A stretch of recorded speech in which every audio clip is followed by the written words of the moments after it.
my team faced a heartbreaking case. Two Australian nurses who'd replaced our initial crew cared for a 16-year-old Tamil girl. She had doused herself with gasoline and set herself ablaze after her father, a Tamil leader, was killed in an ambush by the Sri Lankan army. This tragedy laid heavily on us all. But amidst the darkness, a ray of sunshine emerged.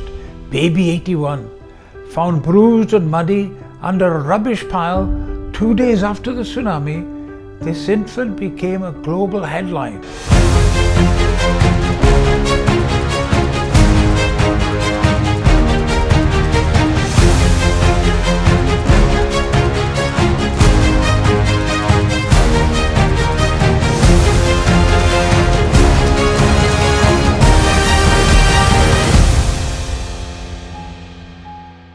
Welcome to today's episode of DocWales Diaries. I do appreciate you taking time to listen to stories from my diary. In this episode, we explore the devastating Indian Ocean tsunami that struck on December the 26th, 2004, leaving an indelible mark on Sri Lanka and beyond. This natural disaster claimed an estimated 250,000 lives across 14 countries, making it one of the deadliest tsunamis in our history. Today we'll uncover powerful stories of survival, courage and compassion. The astonishing rescue of baby 81 discovered amid the wreckage. A harrowing moment with an enraged mob.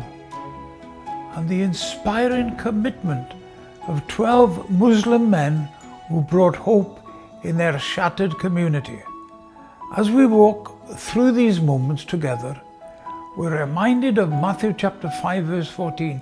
You are the light of the world, a city set on a hill that cannot be hidden. This scripture resonates deeply with me. It reminds us that even in the darkest moments, God invites us to be vessels of His light and love, shining brightly in a world that so desperately needs both. On December the 26th, 2004 at 7:58 a.m. local time, a massive undersea earthquake struck off the coast of Sumatra. With a magnitude of 9.2 to 9.3, it was the most powerful earthquake of the 21st century. It was triggered by a rupture between the Burma and Indian tectonic plates. It unleashed a colossal tsunami. Waves soared up to 100 feet, crashing into the countries bordering the Indian Ocean. The impact was catastrophic. The earthquake caused the planet to vibrate as much as 10 millimeters and even triggered quakes as far away as Alaska. In Sri Lanka, the eastern shore closest to the epicenter bore the brunt of the initial assault, while the southwestern coast suffered devastating losses soon after. These areas, bustling with tourists and fishermen, saw approximately 90,000 buildings destroyed, including fragile wooden homes. The tsunami arrived deceptively as a small brown-orange flood. Moments later, the ocean floor lay exposed for up to a kilometer in places, followed by relentless second and third waves. This first wave surged like a bore, flooding hotel ground floors and catching people off guard. Then came a raging inland flood, overwhelming seawalls and breakwaters. Fishermen at sea returning to find their harbors in ruins, their homes gone, and in many cases, their loved ones lost. The death toll in Sri Lanka alone reached an estimated 31,000, with children accounting for nearly 40% of the victims, leaving behind 1,000 orphans. This is all according to UNICEF. The world responded with an unprecedented humanitarian effort, raising up to $23 billion in aid. But for those on the ground, the road to recovery was just beginning. I led a team of 2 doctors and 2 nurses dispatched by Medical Teams International to aid the Sri Lanka's recovery. We arrived in Colombo on January the 27th, 2005, 1 month after the disaster, replacing the initial responders.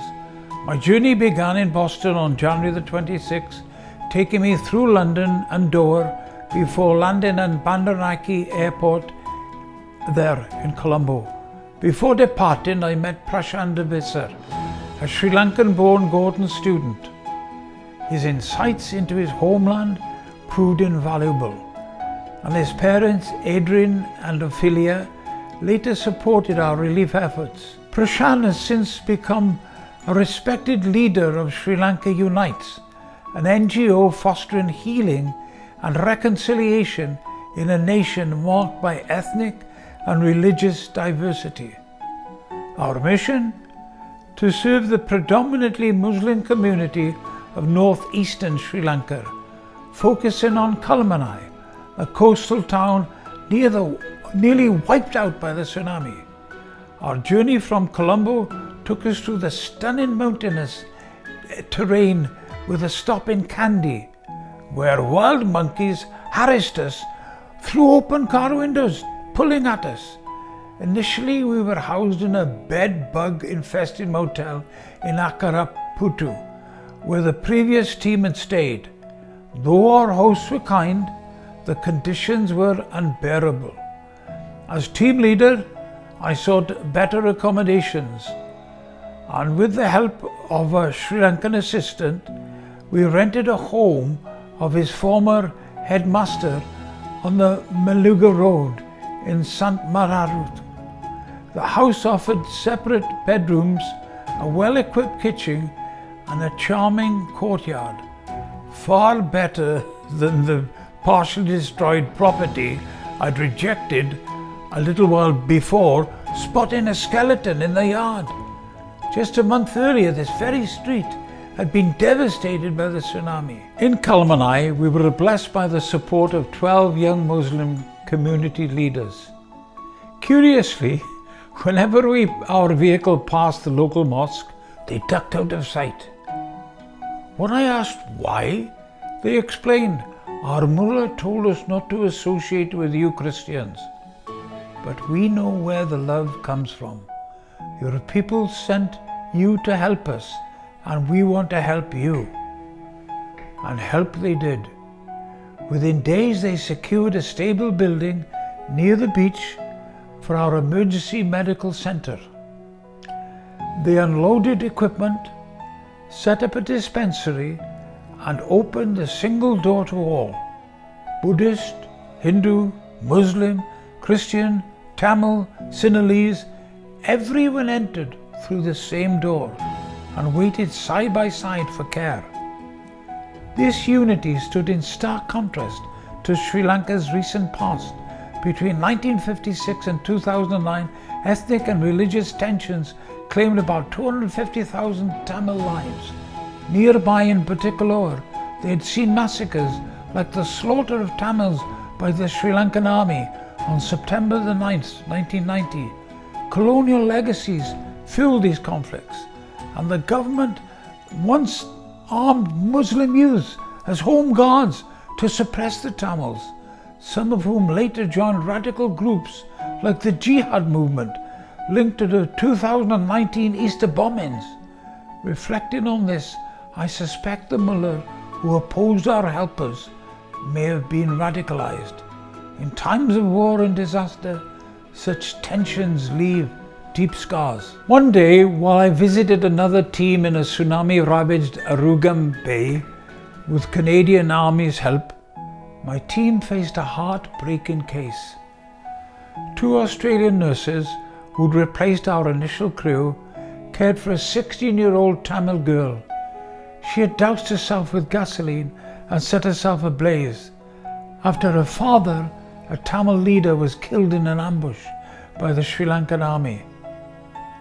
This tragedy laid heavily on us all. But amidst the darkness, a ray of sunshine emerged.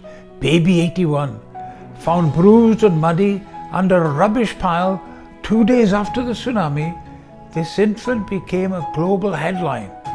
At Kalmanai Hospital, where he was the 81st admission on December the 26th, chaos erupted as 9 women vied for him, threatening violence.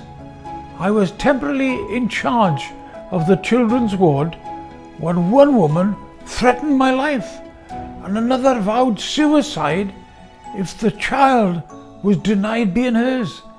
The Jayaraja family fought legally to prove he was their 4-month-old son, Abhilasha, lost when waves tore him from his mother's arms.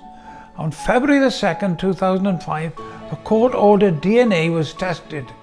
Amid the media frenzy and a thwarted attempt by the couple and 70 supporters to take him from the hospital, the results on February the 14th confirmed their claim. On February the 16th, baby 81 went home. His father, Murugapalai, said, "We are very happy, but we feel sad for all those that lost children on that day." Guess what? Today I've learned that Abhilasha is studying to become a doctor. A true miracle. Baby 81, a doctor. The tsunami left behind unimaginable devastation.